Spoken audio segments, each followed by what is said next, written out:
ಜಗದ್ಗುರು ವೀರ ಸನ್ಯಾಸಿ ಸಿಡಿಲ ಸಂತ ಸ್ವಾಮೀಜಿಯವರನ್ನು ನನ್ನ ಹೃದಯ ಕಮಲದಲ್ಲಿ ಧ್ಯಾನಿಸಿ ವೇದಿಕೆ ಮೇಲೆ ಆಸೀನಗಂತ ಶ್ರೀ ಮಹೇಶ್ ಜಿ ಅವರೇ, ಅನಿಲ್ ಜಿ ಅವರೇ ಹಾಗೂ ನಮ್ಮ ಸಂಸ್ಥೆ ಅಧ್ಯಕ್ಷರಾದ ಶ್ರೀ ಪ್ರಶಾಂತ್ ಅವರೇ ಹಾಗೂ ಸಂಜುಕುಮಾರ್ ಸರ್ ಅವರೇ ಹಾಗೂ ಮೇಡಮ್ ಅವರೇ ಹಾಗೂ ವೇದಿಕೆ ಮುಂಭಾಗದಲ್ಲಿ ಎಲ್ಲ ಹಿರಿಯರು, ನನ್ನ ಯುವ ಸ್ನೇಹಿತರಿಗೆಲ್ಲ ಅನಂತ ಶರಣಾರ್ಥಿ.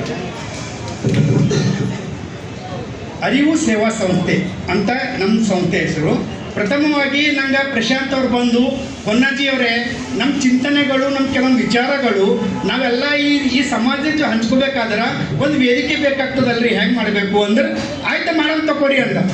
ಅಂದ್ರೆ ಸರ್ ಅದು ಹುಗ್ಗಿ ಅಲ್ರಿ ಮಾಡೋದು, ಕಾಜು ಗೋಧಿ ಕುಟ್ಟು ತಂದು ಬೊಗಣೆ ಕುದಿಸಿ ಮಾಡೋಕೆ ಹುಗ್ಗಿ ಅಲ್ಲ, ಅದು ಒಂದು ಸಂಸ್ಥೆ ಕಟ್ಟಬೇಕಲ್ಲತ್ತೀವಿ ಅಂದ್ರೆ ನಾ ಅಧ್ಯಕ್ಷರಿಗೆ ಅಂದ, ಅಧ್ಯಕ್ಷರೇ ಸಂಸ್ಥೆ ಕಟ್ಟಬೇಕಲ್ಲತ್ತೀರಿ, ಈ ಸಂಸ್ಥೆ ಕಟ್ಟೋದಿಲ್ಲ ಚಾ ಕುಡ್ಕೊಂತ ಮಾತಾಡಬಾರ್ದು, ಯಾವ್ದಾರ ಒಂದು ಪ್ರಶಾಂತವಾದ ಮಂದಿರದ ಹೋಗಿ ಕುಂತು ಮಾತಾಡ್ರಿ ಅಂತೇಳಿ 2-3 ಜನ ಕುಂತು ಒಂದು ಮಂದಿರದ ಹೋಗಿ ಕುಂತೇವ್ರಿ. ಅವತ್ತೇನಾಯ್ತು ಅಂದ್ರೆ ನಮ್ಮ ಪ್ರಶಾಂತ್ ಅವರು ಅತ್ಯಂತ ಅಮೂಲ್ಯವಾದ ಪದ ಕೊಟ್ಟಿರ್ಬೇಕು. ನಾವು ರಿಯಲಿ ಭಾಳ ನಾವು ಧನ್ಯವಾದ ಐತಿ ನಮ್ಮ ಅಧ್ಯಕ್ಷರಿಗೆ. ಯಾಕಂದ್ರೆ ಹೆಂಗೆ ಹೆಸರು ಕೊಟ್ಟರು ಅಂದ್ರೆ ಅರಿವು ಸೇವಾ ಸಂಸ್ಥೆ ಅಂದ್ಬಿಟ್ರು. ಅರಿವು ಸೇವಾ ಸಂಸ್ಥೆ, ಅರಿವು ಪ್ರಿಂಟ್ ಆಯಿತು, ಕಾರ್ಡ್ ಆಯಿತು, ರಿಜಿಸ್ಟ್ರೇಷನ್ ಆಯಿತು, ಬಟ್ ಅರಿವು ಅಂದರೆ ಏನು ಅಂತ ಪ್ರಶ್ನೆ ಹುಡ್ಕೊಂತ ನನಗೆ. ಯಾಕಂದ್ರೆ ನಾ ಹೇಳ್ಬೇಕಲ್ರಿ, ಯಾರು ಹಿಡಿದ್ಕೇಳಿದ್ರು ವಿನೋದ್ ಅರಿವು ಅಂದ್ರೆ ಏನಪ್ಪ, ಏನೇನೋ ಆ ಕಡೆ ಕೂಡ ಫೂಕ್ ಹಾಕ್ಲತ್ತೀರಿ, ಎಲ್ಲ ಹಾಕ್ಲತ್ತೀರಿ ಅಂತ. ಅರಿವು ಅಂದ್ರೆ ನಾನು ನಿಮ್ಗೆ ಒಂದು ಸಣ್ಣ ಕತೆ ಮೂಲಕ ಹೇಳ್ತೀನಿ, ಭಾಳ ಡೀಪ್ ಹೋಗಲ್ಲ. ಯಾಕಂದ್ರೆ ತುಂಬ ಜನ ಮಾತಾಡ್ರದ ಊಟದ ಟೈಮಿ ಬಲ್ ಬಂದರು. ಈಗ ಒಂದು ಸಲ ನಾವು ಈ ಸಭೆದಾಗ ಇದ್ದೇವೆ ಅಂತೇಳಿ ಸ್ವಾಮಿ ವಿವೇಕಾನಂದರಿಗೆ ಗೊತ್ತಾಗಬೇಕು. ಹೆಂಗೆ ಗೊತ್ತು ಮಾಡಿಸ್ಬೇಕ್ರಿ? ನಾವು ಯಾರಿದ್ದೆವು? ಸುತ್ತ ಅರಣ್ಯ, ಒಂದು ಕೆಂಪು ಗುಡ್ಡ, ಈ ಕಡೆ ಹೋದ್ರೆ ಗುರುದ್ವಾರ ನೀರು, ಇಲ್ಲಿ ಹೋದ್ರೆ ಪಾಪ್ನಾಸ್ ನೀರು, ಇಲ್ಲಿ ಹೋದ್ರೆ ಸುಕುಂತೀರ್ಥ ನೀರು, ಆ ಕಡೆ ಹೋದ್ರೆ ನರಸಿಂಹ ಝರ್ನಾ ನೀರು. ಇಂಥ ಪ್ರಕೃತಿದಾಗ ಇಂಥ ನೀರು ಕೊಡೋ ಮಕ್ಕಳು ನಾವು ರೊಟ್ಟಿ ಶೇಂಗಾ ಚಟ್ನಿ ಉಂಡಿನ ನಮ್ಮ ತಾಕತ್ತು. ಅದಕ್ಕೊಂದು ಜೈಕಾರ ಮೂಲಕ ಈ ಕಾರ್ಯಕ್ರಮದಾಗ ನಮ್ಮ ತನು ಮನದಿಂದ ಕುಂತಿದೆ ಅಂತೇಳಿ ಒಂದು ಜೈಕಾರ ನಮ್ಮ ಸ್ವಾಮಿ ವಿವೇಕಾನಂದರನ್ನ ಹೇಳ್ಬಿಡಮ್ರಿ. ಯಾಕಂದ್ರೆ ಅವ್ರು ಸಂಶಯ ಪಡ್ಲತ್ತಾರ ಮೋಸ್ಟ್ಲಿ, ಇಲ್ಲ ಯುವಕರು ಮುದುಕರವ ಅಂತ ಮೋಸ್ಟ್ಲಿ ಸಂಶಯ ಅದಾವ್ರಿ. ಅದಕ್ಕೊಂದು ಜೈಕಾರ, ಭಾರತ್ ಮಾತಾ ಕಿ ಭಾರತ್ ಮಾತಾ ಕಿ ಜೈ ಜವಾನ್ ಜೈ ಜವಾನ್ ಜೈ ಜೈ ಜೈ ಕಿಸಾನ್. 50% ಆಗಿನಂಗೆ ಅನ್ಸ್ತದ. ಲಾಸ್ಟಿಗೆ ಒಂದ್ಸಲ ಜೈ ಕನ್ನಡ. ಈಗ ಅರಿವು ಬರೋಣ್ರಿ. ಅರಿವು ಅಂದ್ರೆ ಏನು ಅಂದ್ರೆ, ಈ ಅರಿವು ಅಂದ್ರೆ ಹೆಂಗಂದ್ರೆ ನನಗೊಂದು ಕತೆ ಮೂಲಕ ಹೇಳ್ತೀನಿ, ಸಣ್ಣ ಕತೆ ಹೇಳ್ತೀನಿ. ಕಾಡ್ನಾಗ ಮಲ ಇರ್ತಾವ, ಒಂದು ಮಲ ಏನು ಮಾಡ್ತಂದ್ರೆ ಅದಕ್ಕೆ ಸಿಕ್ಕಿನ ಪ್ರಾಣಿಗಳು ಬೆನ್ನು ಹತ್ತತ್ತು ಅಂತ. ನಾ ತಿಂತೆ, ನೀ ತಿಂತೆ. ಆ ಮಲ ಅಗದಿ ಬೇಜಾರಾಗಿ ತನ್ನ ಟೀಮಿಗೆಲ್ಲ ಕರೀತು. ಕರೆದು ಏನ್ರು ನಮ್ಮ ಜಿಂದಗಿ ಆ ಕಡೆ ನವ ಬೆನ್ನು ಹತ್ತತಾನೆ, ಈ ಕಡೆ ನೀವ ಬೆನ್ನು ಹತ್ತತಾನೆ, ಸಿಗ್ರದ ಬೆನ್ನು ಹತ್ತತ್ತವ, ಸುಮ್ಮನೆ ಆತ್ಮಹತ್ಯೆ ಮಾಡ್ಕೊಂಡ್ರಿ ಅನ್ನೋ ಅಂತ ರೆಡಿ. ಈಗ ಟೀಮ್ ಲೀಡರ್ ಹೇಳಿನಾಕ ಮತ್ತು ನಮ್ಮ ದೇಶದ ಕೆಲವೊಬ್ರು ಹೇಳ್ತಾರೆ ಆತ್ಮಹತ್ಯೆ ಮಾಡ್ಕೊಳಕ್ಕೆ, ಹ್ಞೂ ಅನ್ಬೇಕಂತಾರೆ, ಹ್ಞೂ ಅನ್ನೋರಿಗೆ ಇದಾರೆ. ಅದಕ್ಕೆ ಏನೊಂದು ದೊಡ್ಡ ಮನುಷ್ಯ ಹೇಳ್ತಾರಪ್ಪ ಆತ್ಮಹತ್ಯೆ ಮಾಡ್ಕೋರಿ ಅಂತೆಲ್ಲ ರೆಡಿ. ಅದು ರೆಡಿಯಾಗಿ ಸಾವಿರಾರು ಮಲಗಳು ಕಾಡಿನಿಂದ ಹೊರಗೆ ಹೊಂಟು ಯಾಕಡೆ ಸಮುದ್ರ ಕಡೆ ಸುಸೈಡ್ ಮಾಡ್ಕೊಂಡು ನಡ್ರಿ ಸಾಕಾಗ್ಯದ ಅಂತೇಳಿ. ಅದರ ಒಂದು ಸಣ್ಣ ಹುಷಾರಿತ್ತು ಮಲ, ಅದು ಲತ್ತಿತ್ತು. ಈ ಹುಚ್ಚ ಲೀಡರ್ ಅನ್ನಗ ಆತ್ಮಹತ್ಯೆ ಮಾಡ್ಕೊಳ್ತಾನೆ, ಸತ್ಮ್ಯಾಕೇನು ಹೋರಾಟ ಮಾಡೋದಿರ್ತದ, ಜಿಂದೆ ಇರ್ಲಿಕ್ಕೆ ಹೋರಾಟ ಮಾಡೋದಿರ್ತದೆ. ಅಂದ್ರೂ ಹಿಂದೆ ಹೂ ಅಂಬತ್ತ, ಮುಂದೆ ಹೂ ಅಂಬತ್ತ, ಸೆಂಟ್ರದಾಗ ಇದಕ್ಕೆ ಏನು ಗೊತ್ತಾಗಿಲ್ಲ ಏನಿರ್ಬೇಕಂತೇಳಿ ಹೋಯ್ತಪ್ಪ. ಸಮುದ್ರ ಹಿಡಿತಕ್ಕೆ ಹೋಯ್ತು. ಇವು ಹೋಗಷ್ಟ್ರಾಗ ಅಲ್ಲಿ ಇದ್ದಂಥ ಕಪ್ಪಿಗಳು ಏನು ಮಾಡಿದ್ವು ಅಂಚೆ ತನ ಸಮುದ್ರ ಛೇದ ಕಪ್ಪಿಗಳು. ಆಗದಕ್ಕೆ ಮಲಕ್ಕೆ ಥೋಡೆ ಅರಿವು ಹೋಯ್ತು. ಅರ್ಥ ಗೊತ್ತಿತ್ತು, ಅರಿವಿದ್ದಿಲ್ಲ. ಅರಿವು ಯಾವ ಮೂಡ್ತಂದ್ರೆ ಒಳಗಿಂದ ಅಂತರಾತ್ಮ ಮುನ್ನಕ್ಕೆ ಅರಿವು ಮೂಡ್ತದೆ. ಪುಸ್ತಕ ಓದಿದ ಅರಿವಲ್ರಿ, ಪುಸ್ತಕ ಓದಿದ ಅರಿವಲ್ಲ, ಬೇರೆಯರಿಂದ ಬರ್ತದಲ್ಲ ಮಾರ್ಗದರ್ಶನ, ನಮ್ಗಿಂತ ಹಿರಿಯರಿಂದ. ಆಮೇಲೆ ಎಲ್ಲಕ್ಕ ಹೊಡೆದು ನಮಗೆ ಸಿಚುವೇಶನ್ ಏನು ಅರಿವು ಕಲಿಸ್ತದಲ್ಲ, ಅದು ಭಾಳ ದೊಡ್ಡ ಅರಿವು. ಆ ಮಲ ಅಂತೂ ಅಲ್ಲಿ ನೋಡ್ರು ಹುಚ್ಚರೇ, ನಮಗೆ ಭೀ ಅಂಜೋರು ದುನಿಯಾದಾಗ ಹರ, ನಮಗಂದ್ರೆ ಕಪ್ಪಿ ಸಮುದ್ರ ಚಿಡ್ಲತ್ತಾವ ಅಂದ್ರೆ ನಾವೇ ಕಲಿಸ್ಬೇಕು. ಅವು ಬದುಕವಲ್ಲ, ಆತ್ಮಹತ್ಯೆ ಮಾಡ್ಕೊಳ್ತಿಲ್ಲ, ಅವು ನಾವೇ ಆತ್ಮಹತ್ಯೆ ಮಾಡ್ಕೊಳ್ಬೇಕು. ನಮಗೆ ಅಂಜರ್ ಇರ್ಬೇಕು, ನಾವು ಅಂತವ್ರಿಗೆ ಅನುಸರಿದ್ದೇವೆ ಅಂತೇಳಿ ಎಲ್ಲ ರಿಟರ್ನ್ ಆದವಲ್ಲ. ಸಾವಿರಗಳಿಗೆ ಮಲಗಳಿಗೆ ಒಂದು ಮಲ ವಾಪಿಸ್ತಂತಲ್ಲ, ಅದು ರೀ ನಿಜವಾದ ಅರಿವು. ಅದು ನಮ್ಮ ಟೈಮಿನಾಗ ರಾಮಾಚಾರಿ ಫಿಲಿಮ್ ಬಂದಿತ್ತು ರೀ, ನಾವೆಲ್ಲರೂ ನೋಡಿದೆವು. ರವಿಚಂದ್ರ ಮಾಲಾಶ್ರೀ ತುಂಬ ಚೆನ್ನಾಗಿ ಆ್ಯಕ್ಟ್ ಮಾಡಿದರು. ಆ ಟೈಮಿನಾಗ ನಾನು 6ನೇ ಕ್ಲಾಸ್ ಇದ್ದೆ. ನನಗೆ ರಾಮಾಚಾರಿ ಪಿಕ್ಚರ್ ಪೂರ ಸ್ಟೋರಿ ನೆನಪದ. ಖರೆ 6ನೇ ಕ್ಲಾಸಿನ ಕ್ವಶನ್ ಪೇಪರ್ ನಂಗೆ ನೆನಪಿಲ್ಲ. ನೀವು ನೆನಪದೇನ್ರಿ ಯಾರಿಗ್ರ? ಫಿಲಿಮ್ ಹೆಂಗೆ ನೆನಪದ? ಈಗ ನಾ ಈ ಸ್ಟೋರಿ ರವಿಚಂದ್ರ ಮಾಲಾಶ್ರೀ ಯಾವಾಗ ಭೇಟಿಯಾಗಿರೋದ್ರೆ ಪಾಟ್ ಎದ್ದಿಂದ ಎಲ್ಲರೂ ಹೇಳ್ತೇವೆ, ರವಿಚಂದ್ರ ಮಾಲಾಶ್ರೀ ಕೊಟ್ಟಲಿಕ್ಕೆ ಒಬ್ಬರು ಹಾಡು ಮಾಡೋಣ ಅಂತೇಳಿ. ರೈಟಾ? ಎಲ್ಲರಿಗೂ ಗೊತ್ತಲ್ಲ. ಆ ಸಮಯದ ಕ್ವಶನ್ ಪೇಪರ್ ಯಾಕೆ ನಂತಿಲ್ಲ ಅಂದ್ರೆ ಕ್ವಶನ್ ಪೇಪರು ಮಾರ್ಕ್ಸಿನ ಸಲುವಾಗಿ ಬುದ್ಧಿಗೆ ಹೋಯ್ತು, ಫಿಲಿಮು ಮನಸ್ಸಿಗೆ ಹೋಯ್ತು. ನಾವು ಬುದ್ಧಿಗೆ ಹೋಗಿದ್ದು ಕೇವಲ ನಾವು ಒಂದು ಅಚೀವ್ಮೆಂಟ್ ಮಾಡ್ಲಾಕ, ಒಂದು ಕ್ಯಾರಿಯರ್ ಸ್ಟ್ಯಾಂಡ್ ಮಾಡ್ಕೊಳಕ್ಕೆ ಇರ್ತೇವೆ. ಆದ್ರೆ ಇದೆಲ್ಲ ಒಳಗಿದೆಲ್ಲ ಸತ್ವಗಳು ನಮಗೆ ಸಿಗ್ತದಲ್ರಿ, ಅದೇ ನಿಜವಾದ ಅರಿವು ರೀ. ನಮ್ಗೆ ಅರಿವು ಬರ್ಬೇಕಾದ್ರೆ ನಮ್ಗಿಂತ ಹುಷಾರ್ ಜೋಡಿ ದೋಸ್ತಿ ಮಾಡ್ಬೇಕ್ರಿ, ನಮ್ಗಿಂತ ಬುದ್ಧಿವಂತರ ಜೋಡಿ ದೋಸ್ತಿ ಮಾಡ್ಬೇಕು. ನೀವು ಯಾರೋ ಅದ್ರ ಮೇಲೆ ಡಾಂಬರ್ ಗೋಲಿ ಇಟ್ರೆ, ಡಾಂಬರ್ ಗೋಲಿ ಒಂದು ಬಟ್ಟೆದಾಗ ಇಟ್ಟರೆ ಅದೇ ಸ್ಮೆಲ್ ಬರ್ತದೆ. ಅದು ಇದು ಬಟ್ಟಿ ಅಥವಾ ಮೆಡಿಮಿಕ್ ಸೋಪ್ ಇಕ್ರಿ, ಬಟ್ಟೆ ಸೋಪ್ ಇಕ್ರಿ, ಆ ಸೋಪಿನ ಸ್ಮೆಲ್ಲೇ ಬರ್ತದೆ. ಯಾವಾಗ ಎರಡು ನಿರ್ಜೀವ ಪದಾರ್ಥಗಳು ಒಂದು ಸೇರಿದಾಗ ಒಂದಕ್ಕೊಂದು ಸುಗಂಧ ಬೀರ್ತಲ್ಲ, ಹಂಗ ನಾವು ಜಿಂದ ಇದ್ದಿನ ಮನುಷ್ಯರು ಒಬ್ರಿಗೊಬ್ಬರು ಬುದ್ಧಿವಂತ ಬಂತಲ್ಲಿ ಕುಂತರು ಹೆಂಗೆ ಬುದ್ಧಿ ಬರೋದು ಹೇಳ್ರಿ? ಇದೇ ಅರಿವು, ಇದೇ ಅರಿವು ಅಂತ ಮೂಡಿಸಕ್ಕಂಥದ್ದು. ನೆಕ್ಸ್ಟ್ ಮತ್ತೆರಡು ಪಾಯಿಂಟು, ಅದ್ರ ಕೆಳಗೆ ಯುವಶಕ್ತಿ ಅಂತದ, ಅಲ್ಲಿಗೆ ಬರ್ತೀನಿ ನಾನು.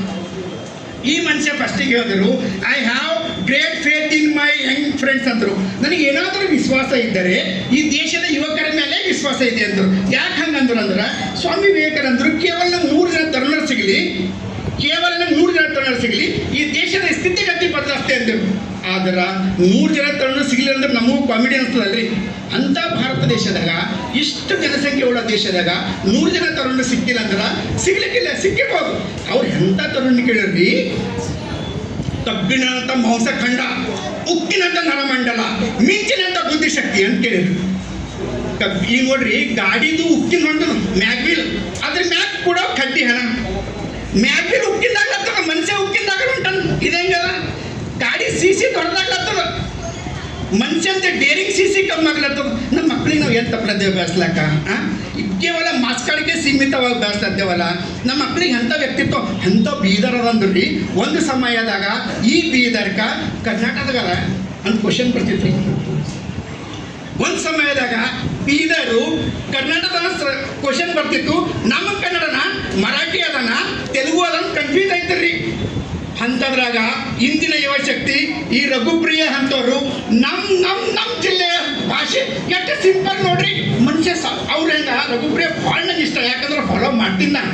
ರಘುರವಣ ಭಾಳ ಫಾಲೋ ಮಾಡ್ತೀನಿ, ನಿಮ್ಮ ಬಗ್ಗೆ ಭಾಳ ಚರ್ಚೆ ಮಾಡ್ತೀನಿ ನಾನು. ಯಾಕಂದ್ರೆ ಒಬ್ಬ ಮನುಷ್ಯ ಏನಾದ್ರು ಸಾಧನೆ ಮಾಡ್ಬೇಕಂದ್ರೆ ದೊಡ್ಡ ಬ್ಯಾಕ್ಗ್ರೌಂಡ್ ಬೇಕು, ಇಂತಿಷ್ಟು ಕ್ಯಾಮ್ರಾ ಬೇಕು, ಸೈಡಿಗೆ ಸೈಡ್ ಆ್ಯಕ್ಟರ್ ಬೇಕು. ಇದು ಏನು ಅಪೇಕ್ಷೆ ಮಾಡಿಲ್ರಿ. ತನ್ನ ಮಡಿದಿಯನ್ನು ತಗೊಂಡು ತನ್ನ ಮನೆಯಲ್ಲಿ ತನ್ನ ಜಿಲ್ಲೆಯ ಭಾಷೆ ತಗೊಂಡು ಅದಕ್ಕೆ ಒಂದು ಮನರಂಜನೆ ಮೂಲಕ ಮೆಸೇಜ್ ಕೊಡ್ತಾರಲ್ರಿ. ಇಷ್ಟೊಂದು ಫಾಲೋವರ್ಸ್ ರೆಡಿ ಮಾಡ್ಕೊಂಡ್ರಲ್ಲ, ಅದು ನಿಜವಾದ ನಮ್ಮ ಜಿಲ್ಲೆಯ ಯುವಶಕ್ತಿ. ಅದು ಇನ್ನೊಂದು ಇಲ್ಲ, ಮಾಜಿದ್ ಬಿಲಾಲ್ ಅಂತಾರ, ಹ್ಯಾಟ್ಸ್ ಆಫ್ ಸರ್. ಕರೋದಾಗ ಇವತ್ತು ನಿಮ್ಗೆ ಥೋಡಿ ಕೆಲ್ಸಕ್ಕೆ ತರ್ರಿ, 100 ಮಂದಿ ಬರ್ತಾರೆ. ಅನಾಥ ಶವವನ್ನು ಮುಕ್ತಿ ಕೊಡ್ಲಾಕ ಆ ಧರ್ಮದ ಪ್ರಕಾರ, ಯಾವ ಧರ್ಮದ ಶವ ಇರ್ತಲ್ಲ ಆ ಧರ್ಮದ ಪ್ರಕಾರ ಮುಕ್ತಿ ಕೊಡ್ಲಾಕ ನನ್ನ ಜಿಲ್ಲೆಯ ಯುವಕ ಮುಂದೆ ಬಂದನಲ್ರಿ. ಮಾಜಿದ್ ಬಿಲಾಲ್ ಅಂತವ್ರಿಗೆ ಚಪ್ಪಳೆ ತಡ್ಬೇಕ್ರಿ ನಾವೆಲ್ಲ. ಇದೊಂದು ನಮ್ಮ ಜಿಲ್ಲೆಯ ತಾಕತ್ತು. ಮಾತಾಡ್ತೀವಿ ಎಲ್ಲ ಕಡೆ ಹೋದಾಗ ನನ್ನ ಜಿಲ್ಲೆದಾಗ ಎಂತೆಂಥ ಕ್ಯಾರೆಕ್ಟರ್ ಅಂತೇಳಿ, ಎಂತೆಂಥ ಕ್ಯಾರೆಕ್ಟರ್. ಮಾರುತಿ ಚೌಬಳ ಅರ್ಧ ಆಯುಷ್ ಆಯ್ತು, ನಾ ಅಂತೀರ ಮಾಡ್ತೇವ್ರೆ ರಿಟೈರ್ಡ್ ಐತ್ರಿ ಅಂತಿದ್ರು. ಆಗಿಲ್ರಿ ಮತ್ತೆ ಭಾಜಪಕ್ಕನ ರಿಟೈರ್ಡ್ ಆಗ ನಮ್ಗೇನದ ಅಂತ ಅವ್ರಿಗೆ ಒಲಿದು ಬಂತ್ರಿ ಒಂದು ಪ್ರಶಸ್ತಿ ನಮ್ಮ ಮಾರುತಿ ಚಾಂಬಳ ಅವ್ರಿಗೆ. ಇದೊಂದು ಹೆಮ್ಮೆ ವಿಷಯ. ಯಾಕಂದ್ರೆ ನಿಸ್ವಾರ್ಥವಾಗಿ ಸೇವೆ ಮಾಡ್ತಾರಲ್ರಿ, ಅವರಿಗೆ ಅದು ಹುಡ್ಕೋತಾ ಬರ್ತದೆ. ಚೇತನ್ ಸೋರಳ್ಳಿ ಅವರು ಜಿಲ್ಲಾ ಮಟ್ಟ ಇದ್ರಲ್ಲ, ನಾನು ಗ್ರಾಮನೇ ತಗೊಂಡು ಮುಂದಕ್ಕೆ ಬರ್ತೀನಿ ಅಂತೇಳಿ ಗ್ರಾಮದ ಅನೇಕ ಯುವಕರಿಗೆ ಸ್ವಾಮಿ ವಿವೇಕಾನಂದ ಚಾರಿಟಬಲ್ ಟ್ರಸ್ಟ್ ಅಂತ ಕಟ್ಟಿ ಅದ್ರ ಮೂಲಕ ಅನೇಕ ಸಾಮಾಜಿಕ ಕೆಲಸ ಮಾಡ್ತಾರಲ್ಲ, ಅಂತ ಯುವಕರ ಜಿಲ್ಲೆ ಬದಲಾಗ್ತದ್ರಿ. ಅಂತ ಯುವಕರ ಜಿಲ್ಲೆ ಬದಲಾಗ್ತದೆ. ನನ್ನ ಯುವ ಮಿತ್ರರೇ, ಇಲ್ಲಿ ಬಂದಿದ್ದಾರೆ ಒಬ್ಬರು ಹುಡುಗಿಯರ, ನೀವು ಮಾತಾಡ್ರ ಆಮೇಲೆ ನೌಕರಿಯಾಗಿರ್ತಾಳ, ಚಂದ್ರಶೇಖರ್ ಸ್ವಾಮಿ ಅವ್ರ ಮಗಳು ಆಜಾದ್ ಅಂತ ಹೇಳಿ ಜುನಗಿಲ್ಲ ಗೌರ್ಮೆಂಟ್ ಸ್ಕೂಲ್ ಅದ, ಸ್ಟ್ರೆಂತ್ ಅದ. ಆ ಸ್ಕೂಲಿಗೆ ಫಸ್ಟ್ ಬಂದಾರ. ತಂದೆನೂ ಶಿಕ್ಷವಂತರಿಲ್ಲ, ತಾಯಿನೂ ಶಿಕ್ಷವಂತರಿಲ್ಲ. ಅಲ್ಲಿ ಮಾಹೋಲ್ ನೋಡಿದ್ರ ನೀವಂದ್ರಿ ಇಲ್ಲಿ ಹೆಂಗೆ ಓದಲಿದ್ದಿ ಅಂತ. ನೀವು ಇಡೀ ಶಾಲೆಗೆ ಪ್ರಥಮವಾಗಿ ಬಂದಾಳ ಹುಡುಗಿ, 84% ಅದ. ಸರ್ಕಾರಿ ಶಾಲೆಗೆ 10ನೇ ಕ್ಲಾಸ್ದಾಗ. ಈ ನಮ್ಮ ಜಿಲ್ಲೆದಾಗ ಎಲ್ಲ ಸತ್ವ ಅದ, ನೀವು ಹೊರಗೆ ಹಾಕೋದು ಲೇಟ್ ಅದ, ನೀವು ಹೊರಗೆ ಹಾಕ್ಬೇಕಷ್ಟೇ. ಅಲ್ರಿ ನನ್ನ ಜಿಲ್ಲೆಗೆ ಯಾವ ಥರ ನೋಡ್ತೀರಿ ಅಂದ್ರೆ ನಮ್ಮ ಭಾಷೆ ಅಂದ್ರೂ ಏನೋ ಒಂದು ಥರ ಇರ್ತೀರಿ. ಇವತ್ತು ನನ್ನ ಯುವಕರೆಲ್ಲ ವಿಡಿಯೋ ಮೂಲಕ ಬರಹಗಳ ಮೂಲಕ ಈ ನನ್ನ ಜಿಲ್ಲೆಯ ಭಾಷೆಯನ್ನು ಇಷ್ಟು ಎತ್ತರಕ್ಕೆ ತಂದು ಒಂದು ಇದು ಮಾಡ್ತಾರಲ್ರಿ, ಇದು ಗ್ರೇಟ್ ರೀ. ಇಂಥ ಯುವಕರು ಬೇಕಾಗಿರಿ ಸ್ವಾಮೀಜಿ ಅವ್ರಿಗೆ. ಸ್ವಾಮೀಜಿಗೆ ಇಂಥ ಯುವಕರು. ಸ್ವಾಮೀಜಿ ಅವರು ಅಮೇರಿಕಕ್ಕೆ ಹೋದಾಗ ಭಾರತ ಪರಿಸ್ಥಿತಿ ಏನಿದ್ರಿ, ಈ ಮನುಷ್ಯ ವಿದೇಶದಲ್ಲಿ ಹೋಗಿ ಯಾವ ಭಾರತೀಯರು ಗುಲಾಮರಾಗಿದ್ದರೋ ಅದೆಲ್ಲ ಬಿಟ್ಟು ನನ್ನಲ್ಲಿ ಏನು ಸತ್ವದ ಅಂತ ಹೇಳಿದ್ರಲ್ರಿ. ನನ್ನ ದೇಶ ದೇಶದ ಬಗ್ಗೆ, ನಮ್ಮ ಧರ್ಮದ ಬಗ್ಗೆ, ನಮ್ಮ ಗೌರವ ಬಗ್ಗೆ ಮಾತಾಡ್ತಾರಲ್ಲ, ಅದು ನೀವು ಮನೆಗೆ ಏನೋ ಇವತ್ತು ಮುಂಜಾನೆ ಉಪ್ಪಿಟ್ಟದ ಉಪ್ಪು ಕಮ್ಮಿ ಆಗ್ಯದ ಅಂದ್ರೆ business man dull, student dull, social activity dull. ಕೇವಲ ಉಪ್ಪಿಟ್ಟಿನಿಂದ ನಮ್ಮ ಚಾರಿತ್ರ್ಯ ಬದಲಾಗಲ್ಲ, ನಮ್ಮ ವಿಚಾರದಿಂದ ಬದಲಾಗ್ತದೆ. ಎಂತೆಂಥ ಎಲ್ಲ ಹೋರಾಟಗಾರರು ಉಪವಾಸ ಉಳಿದ್ರೆ ಯಾರಿಗ ಅವ್ರದ್ದೇ ಆದಂಥ ಒಂದು ಇದೈತಿಲ್ಲ, ಅವ್ರಿಗೆ ಕನ್ಫರ್ಟ್ ಯಾರೂ ಇದ್ದಿಲ್ಲ. ಅದಕ್ಕೆ ಇಂಥ ಒಂದು ಬೀದರ್ ನಾಡಿನಲ್ಲಿ ಕೆಂಪು ಮಣ್ಣಿನ ನೀರು ಕೊಂಡ್ರು ಯಾರೂ ಸಾಮಾನ್ಯ ಅಲ್ಲ. ಇದಕ್ಕೂ ಮುಂಚೆ ಯಾರು ಕಲ್ಯಾಣದಿಂದ ಚಾಮರಾಜನವರೆಗೆ ಅಂತ ಯಾರೋ ಹೋರಾಟದ ಹೆಸರು ಕೇಳಿದ್ರೆ ಈ ಹೊಂಟದಲ್ಲಿ ಈಚೀಚಿ ಯಾವ ಲೀಡರ್ ಬಿ ಕೇಳ್ರಿ ಕಲ್ಯಾಣದಿಂದ ಚಾಮರಾಜನವರೆಗೆ ಅಂತಾರೆ. ಯಾಕೆ ಬಂತ್ರಿ ಹೆಸರು? ನನ್ನ ಜಿಲ್ಲೆಯ ಅಂತರ್ಶಕ್ತಿ ಹಂಗದ ರೀ. ಅದಕ್ಕೆ ನಮ್ಮ ತಂದೆ ಮೆಂಟಲ್ ತಕ ಮನೆ ಕಟ್ಟ್ಯಾರ. ಆ ಮೆಂಟಲ್ ತಕ ಮನೆ ಕಟ್ಟಿದ್ಕೆ ಎಲ್ಲ ನೆಗೆಟಿವ್ ಮಾಡ್ಕೋತದ ನೀವೇ ಕಟ್ಟೋರ್ರಿ. ಈಗ ಮ್ಯಾಕ್ ಕಟ್ಟೋ ಜವಾಬ್ದಾರಿ ನಿಮ್ದದ, ಈ ದೇಶದ ಯುವಕರದ. ಹಿಂದೆ ಕಟ್ಟಿದ್ರೆ ಯಾವ್ದು ಬಿ ಕಂಪ್ಲೇಂಟ್ ಮಾಡಬೇಡ್ರಿ. ಅದ್ರ ಮ್ಯಾಗ ನೀವು ಎಂಥ ಮನೆ ಕಟ್ತೀರಿ ಅನ್ನೋದು ನೀವು ಸಾಮರ್ಥ್ಯ ಪರೀಕ್ಷೆ ಮಾಡೋದ.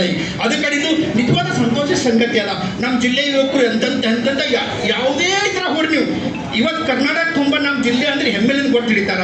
ನಮ್ಮ ಜಿಲ್ಲೆಯ ಹುಡುಗರು ಯಾವತ್ತು ಕಾಲರ್ ಟೈಟ್ ಮಾಡಿಕೋಬೇಕ್ರಿ. ಯಾಕಂದ್ರೆ ಎಲ್ಲೂ ಸಿಗದಂಥ ಸವಲತ್ತು ನನ್ನ ಜಿಲ್ಲೆದಾಗ ಅದ, ಎಲ್ಲೂ ಸಿಗದಂಥ ಇತಿಹಾಸ ನನ್ನ ಜಿಲ್ಲೆದಾಗ ಅದ. ಈ ಬೀದರ್ ಜಿಲ್ಲೆ ಇಂಥ ಜಿಲ್ಲೆ ಇಲ್ಲ. ಎಲ್ಲ ವಲಯದಾಗ ನನ್ನ ಯುವಕರು ಹೊಂಟ್ರ ಭಾಳ ಹೆಮ್ಮೆ ವಿಷಯ ಅದ ಇದು. ನನಗಂತೂ ಮೊದಲು ಏನು ಹೇಳ್ಬೇಕಂತ ಗೊತ್ತಾಯ್ತಿಲ್ಲ. ಒಂದು ಕಿಲ ಹೇಳ್ಬೋದಿತ್ತು, 2-3 ಹೇಳ್ತೀವಿ. ಇವನ್ನ ವ್ಯಕ್ತಿ ಹೆಸರು ತಗೊಂಡು ಹೇಳ್ತೀನಿ, ನಾನು ಒಬ್ಬೊಬ್ಬ ವ್ಯಕ್ತಿಗಳ ಹೆಸರು ತಗೊಂಡು ಹೇಳ್ತೀನಿ. ನನ್ನ ಜಿಲ್ಲೆದವನ ಇವ ರಘುಪ್ರಿಯ, ನನ್ನ ಜಿಲ್ಲೆದವನ ಮಾಜಿದ್ ಬಿಲಾಲ್, ನನ್ನ ಜಿಲ್ಲೆದವನ ಮಾರ್ತಿನ್ ಚಾಂಬಲ್, ನನ್ನ ಜಿಲ್ಲೆದವರ ಮೊನ್ನೆ ಮೈಸೂರಿಗೆ ಹೋಗೋರು ಕಾರ್ಯಕ್ರಮ ಕೊಟ್ಟು ಬಂದರು. ನನ್ನ ಜಿಲ್ಲೆಯ ಜನಪದ ಕಲಾವಿದರು, ನನ್ನ ಬೀದರ್ ಜಿಲ್ಲೆಯವರು ಮೈಸೂರು ಸಂಗೀತ ಕಾರ್ಯಕ್ರಮ ಕೊಟ್ಟು ಬಂದ್ರೆ ಅಂದ್ರೆ ಇಡೀ ಫೇಸ್ಬುಕ್ ಹಂಚ್ಕೊಡಿ. ನಾನು ಎಲ್ಲರಿಗೂ ಹೇಳ್ಬಿಟ್ಟಿನಿ. ಇಂಥ ಹೆಮ್ಮೆ ವಿಷಯನ ಹಂಚ್ಕೋಬೇಕು. ನನಗೆ ಒಂದಿರ್ತದೆ ನಿಮ್ಮ ಮಕ್ಕಳಿಗೆ ಅಳ್ಳೋದು ಹೇಳ್ಬೇಡ್ರಿ. ನಗಲ ಭಾಳ ಕಾರಣವ ನಗಿಸ್ರಿ ಅವ್ರಿಗೆ. ಇನ್ನೊಂದು ಕೆಲವು ಪ್ರಾಬ್ಲಮ್ ಇರ್ತದೆ ನಿಮ್ಮ ಮಕ್ಕಳಿಗೆ. ಆಯ್ ಬರ್ತಾಳ ಮಗ, ನೀ ಮೈನರ್ದಿಂದ ಹಾಡು ಬರ್ತಾನೆ ಅಂತ ಕೇಳ್ತಾಳ. ಮುತ್ಯ ಬರ್ತಾನ, ಅದು ಹಾಡು ಅಂತಾನೆ. ಕಾಕ ಬರ್ತಾನೆ, ಕನ್ನಡ ಕಲಿ ಅಂತಾನೆ. ಇದೆಲ್ಲ ಬಿಡ್ರಿ. ನಿಮ್ಮ ಮಕ್ಕಳೊಳಗೆ ಏನು ಪ್ರತಿಭೆ ಅದ ಗುರುತಿಸ್ರಿ. ನಿಮ್ಮ ಫಸ್ಟ್ ಅವ್ರು ಏನು ಮಾಡ್ಬೇಕಲ್ಲತ್ತಾರ ಹೊರೆ ಹಾಕ್ಬೇಡ್ರಿ ಅವ್ರನ್ನ. ಇವತ್ತು ನಮ್ಮ ಜಿಲ್ಲೆಯಿಂದ ಒಬ್ಬರು ನಮ್ಮ ಎದುರು ಕುಂತಾರ KS. ಅವ್ರು ಯಾವ ರೀತಿ ಪಾಸ್ ಆಗ್ಯಾರ ಅಂದ್ರೆ ಇವತ್ತು ಚಾಲೆಂಜಿಂಗ್ ಜಾಬ್ ಹೆಮ್ಮೆ ವಿಷಯ ಅದ. ಇವತ್ತು ನಮ್ಮ ಜಿಲ್ಲೆಯಿಂದ KS, IAS, ಮೆಡಿಕಲ್ಸ್ ಇಲ್ಲ ಅವ್ರು ತೊಗೊಳ್ತಾರಂದ್ರೆ ಅವ್ರಿಗೆಲ್ಲ ಪಾಲಕರ ಜೊತೆ ಭಾಳ ಇಂಪಾರ್ಟೆಂಟ್ ರೋಲ್ ಇರ್ತದೆ. ಪಾಲಕರು ನಿಮ್ಮ ಮಕ್ಕಳಿಗೆ ಮೊದಲು ಗುರುತಿಸ್ರಿ, ಅದ್ರ ಮೇಲೆ ಹೋಗ್ತದೆ. ಈಗ ಹೇಳ್ಕೊತ ಕುಂತವ್ರು ಊಟ ಟೈತಾಗ ನಂದೇ ಮಾತಾಯ್ತದೆ. ಅದಕ್ಕೆ ಇನ್ನೂ ಹಲವಾರು ಅತಿಥಿಗಳು ಮಾತಾಡೋಣ. ಅದ್ರ ಕಡೆಯಿಂದ ಮತ್ತೊಮ್ಮೆ ನಾವು ಇಲ್ಲಿದ್ದೇವಂತ ಜೈಕಾರ ಹಾಕೋದ ಮೂಲಕ ನಾನು 2-3 ಮುಗಿಸ್ತೀನಿ. ಆ ಜೈಕಾರ ಈ ದೇಶದ ರೈತನಿಗೆ, ಈ ದೇಶದ ಸೈನಿಕನಿಗೆ ಆಗಿರಲಿ. ನಾ ಜೈ ಜವಾನ್ ಅಂತೀನಿ, ನೀವು ಜೈ ಕಿಸಾನ್ ಅನ್ರಿ. ನೀವು ನಾ ಜೈ ಕಿಸಾನ್ ಅಂತೀನಿ, ಜೈ ಜವಾನ್ ಅನ್ರಿ. ಈಗ ಹೆಂಗೆ ಇರಬೇಕಂದ್ರೆ ಅನ್ನದ ಬೋನೆ ಅಳಿಗಾಡ್ಬೇಕು ನೋಡ್ರಿ. ಯಾಕೋ ಜೈಕರ್ ಹೆಚ್ಚಿಗೆ ಹೊಂಟ ನಮ್ಮ ಮೇಲೆ ಲೋಡ್ ಬರ್ತದಂತೆ. ರೈಟಾ? ರೆಡಿನಾ? ಜೈ ಜೈ ಜೈ ಜವಾನ್, ಜೈ ಜೈ ಜೈ ಕಿಸಾನ್. ಧನ್ಯವಾದಗಳು.